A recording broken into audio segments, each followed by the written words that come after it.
દક્ષિણ ગુજરાતમાં ભારે વરસાદને લઈને નદીઓ બે કાંઠે વહેતી થઈ છે. સુરતની જીવાદોરી સમાન તાપી નદીમાં નવા નીર આવ્યા છે.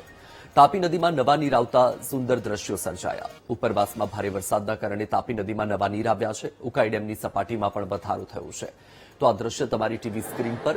દક્ષિણ ગુજરાત અને ઉપરવાસમાં સતત વરસાદના પગલે તાપી નદીમાં નવા નીરની આવક થઈ રહી છે. સાથે જ ઉકાઈ ડેમની સપાટીમાં પણ વધારો થઈ રહ્યો છે. વધુ માહિતી આપી રહ્યા છે સંવાદદાતા રાકેશ સોલંકી. રાકેશ, દક્ષિણ ગુજરાતમાં વરસાદી વાતાવરણ અને ઉપરવાસમાં પણ વરસાદ, હાલ તાપી નદી અને ઉકાઈ ડેમમાં નવા નીરની આવક નોંધાઈ રહી છે. વર્તમાન પરિસ્થિતિ શું?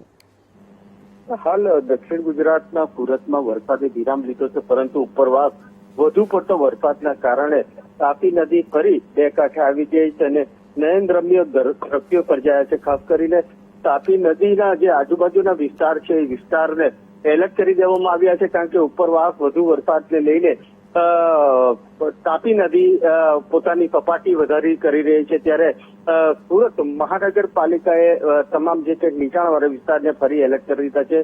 હજી પણ વરસાદ વરસી રહ્યો છે, જેને લઈને સમગ્ર જે કંઈક વાતાવરણ છે વાતાવરણ બદલાયું છે અને આહલાદક દ્રશ્યો પણ જોવા મળી રહ્યા છે. જે ધોધ વહી રહ્યો છે, ધોધનો પણ સુંદર નજારો જોવા મળી રહ્યો છે. વત્સલ.